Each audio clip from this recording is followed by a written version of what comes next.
Hey, I'm James from Smoking That Barbecue, and today I am doing an on-the-road while camping review of a camping grill, the Masterbuilt Portable Charcoal Grill with a cart, while I am out here camping to see if it meets the promise of being the ultimate camper's grilling tool. And I already know from last year where I had a chance to test the big brothers of this grill, whether it be the Masterbuilt Auto Ignite 545 and or the even larger Masterbuilt 1050 Gravity Series smoker, that those are absolute powerhouses to turning out some amazing flavor at home.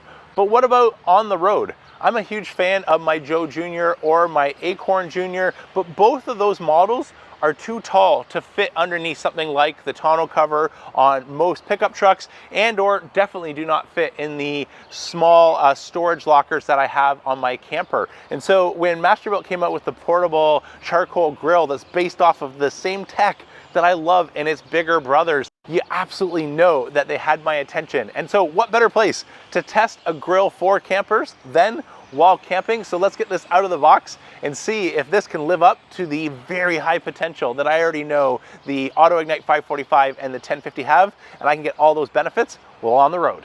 Okay, so in real time, that was about 2 minutes to get to this point, and I have everything laid out, and it looks pretty straightforward. Now, normally I would be doing this at home and bringing the grill with me, but I happen to be set up camp here just outside of Memphis for Memphis in May. I've joined Steve from Smoke Trails Barbecue, his team, and so I didn't have time to get this grill together, but definitely will be using it for the week while I'm set up here in terms of turning out some lunches and dinner meals. So I'll take it back to fast forward while I get the rest of the grill together, be ready for our break and burn. Okay, we've got it all together and I am now doing the break and burn. The camp store though is not supplied with anything that I want to cook. So I'll head into town, pick up something to do our first cook, let this complete its break and burn, and then we'll be ready to put it through its paces in an actual camp cook.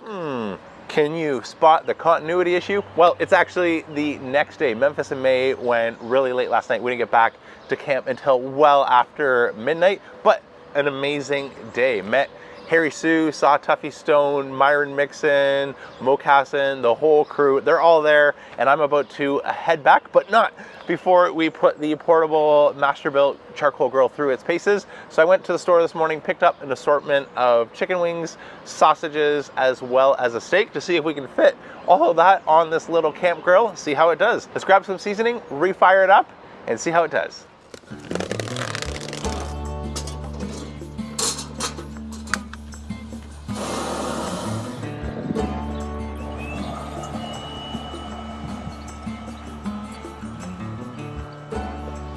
Okay, so we're running right along at 250. Chicken wings. Nice ribeye steak. A couple sausages. All right, let's see how we're doing. I think we are there on the sausages and the chicken wings. Get our steak off for a second. I'm gonna crank it up. I think we can hit 550 degrees as our maximum temperature, and we'll sear that off in just a second. All right, we're flying along. Go time. Well, not gonna lie, this little feast for one may be more than this YouTuber can eat, but let's dive in and see how we did with our taste test. I got a piece of sausage here to start. Awesome. Hard to mess that up. Let's try the steak. Cheers. That is a much better sear than what I was expecting from a grill without direct access to the coals. So we sort of have an offset design, just like with the Gravity Series and the 545, our charcoal hopper, mini hopper, is off to the side. No problem, still getting a great Maillard reaction. There's plenty of power in this little grill.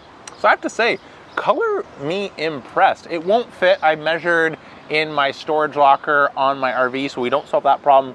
But I have absolutely no troubles now fitting underneath the tonneau cover, something I couldn't do with my Joe Jr. or the Acorn without throwing it on its side. And I have a lot of usable space. So looking at the space that I have available, I think I could do two full racks of ribs flat, along with a party meal like we've got with a mix of wings and sausages and steak. There's a lot of capacity in here. And so after this test, I think I know what's making the family vacation later this year, along with any other little pop-up tailgate events that we do. I need to head back to Memphis in May, but that's it for today. I'm James from Smoking That Barbecue signing off. Remember, don't be afraid to fire it up.